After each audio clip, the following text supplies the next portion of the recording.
Comme on a souvent pour habitude de le dire, après la pluie vient le beau temps.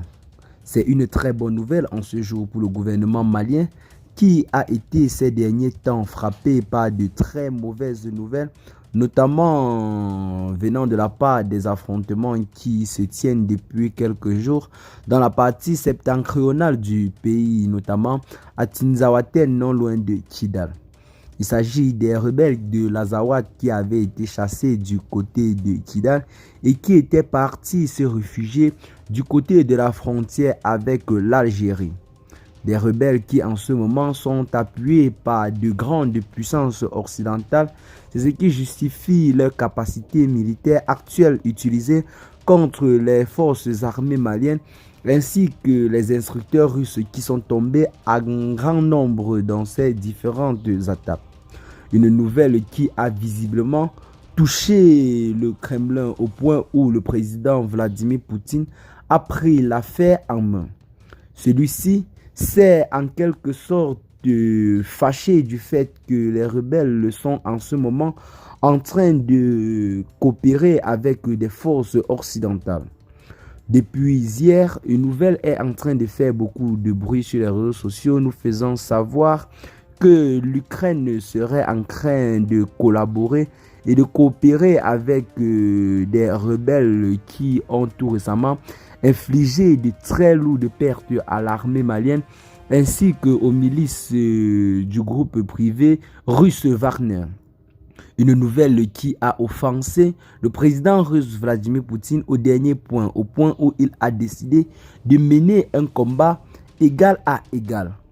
Il a rapidement dépêché son chef d'état-major des armées de dépêcher une grande quantité d'arsenal militaire de très haute génération du côté de Kidal pour traquer et exterminer une fois pour toutes ses ennemis de la paix. L'on peut dire clairement que le conflit russo-ukrainien s'est déporté du côté de l'Afrique. Depuis quelque temps, notamment du côté de l'Afrique de l'Ouest, le syndrome anti-occidental se fait véritablement remarquer. Et tout ceci ne profite que à la Russie qui ces derniers temps a gagné d'énormes marchés dans la sous-région. Une chose qui visiblement ne semble pas plaire à l'Occident qui a décidé de mener une guerre sans merci contre la Russie sur tous les fronts de guerre. Depuis l'Europe, où l'Ukraine est massivement appuyée par des puissances occidentales, c'est maintenant au tour de l'Afrique où nous avons des territoires qui aujourd'hui sont en quelque sorte alliés à la Russie, qui subissent de très lourdes conséquences sur le terrain des opérations. Une chose que ne semble pas partager et apprécier Vladimir Poutine qui a promis une farouche riposte dans les jours à venir. Selon les informations qui circulent sur les réseaux sociaux, des forces occidentales ont aidé les rebelles dans leurs récentes attaques du côté de Tinzaouaten. Ils ont fourni des renseignements très précis aux rebelles qui n'ont pas eu de difficulté à attaquer et à piéger les forces armées maliennes qui arrivaient sur le territoire pour les rappeler à qui appartient le Mali. C'est là malheureusement une journée très dure, notamment la journée du lundi, qui a vu en quelque sorte tomber plusieurs soldats de l'armée malienne ainsi que plusieurs soldats russes. Une nouvelle qui a véritablement énervé le gouvernement malien ainsi que le gouvernement russe. Eh bien les amis, tel n'est pas seulement le seul bilan, c'est juste que en temps normal, l'armée malienne ne devrait pas encaisser des défaites dans ce combat car le combat mené par les femmes est un combat noble. Du côté ennemi, le bilan est véritablement très lourd. Aujourd'hui, nous sommes déjà à près de 250 ennemis mis officiellement hors d'état de nuire par les forces armées maliennes qui combattaient conjointement avec des instructeurs russes. C'est là une très bonne nouvelle. Nous avons également plusieurs bases appartenant aux rebelles qui ont été détruites, ainsi qu'un important lot du matériel qui a été également détruit et récupéré. Mais les pertes enregistrées dans le camp de l'armée malienne et l'armée russe se fait véritablement mal au point où le président russe Vladimir Poutine a décidé de ne pas laisser les choses passer. Il a donc décidé d'envoyer dans les jours à venir un important lot de matériel militaire de haute génération ainsi que des soldats super entraînés pour mettre définitivement hors d'état de nuire ses ennemis de la paix.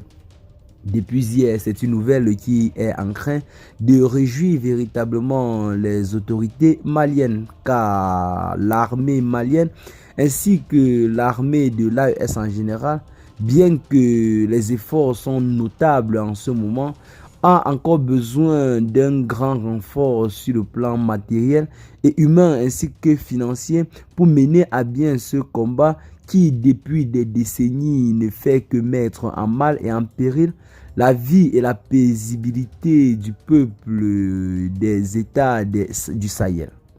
Et bien les amis, telle est en quelque sorte là l'information du jour. Restons juste connectés. Ce qu'il faut retenir, c'est que le bilan est véritablement lourd des deux côtés. L'ennemi a également encaissé de grosses défaites, mais ceux-ci restent toujours bien retranchés et protégés par des personnes qui proviennent certainement de l'Occident et qui ont en eux plusieurs paramètres en ce qui concerne le déplacement et les opérations des FAMA.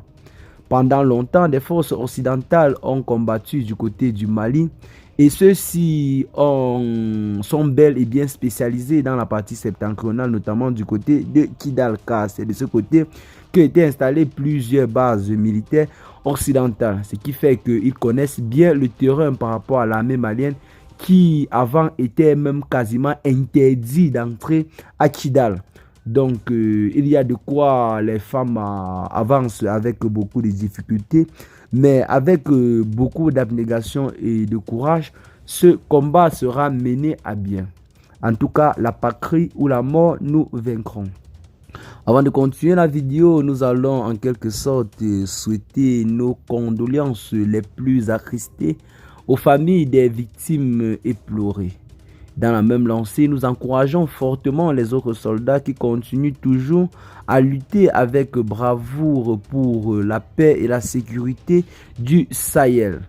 Donc, que cela continue toujours à le faire avec autant de bravoure afin que la mémoire de ceux qui sont tombés sur le terrain des opérations ne soit pas tombée ou alors ne soit pas partie en vain. Qu'est-ce que vous en pensez pour ce qui est de cette situation? Partagez massivement donc la vidéo avec vos amis. Si vous l'avez trouvée intéressante, abonnez-vous à la chaîne si ce n'est pas encore fait. Et à très bientôt la famille pour de nouvelles notes d'informations. Ciao.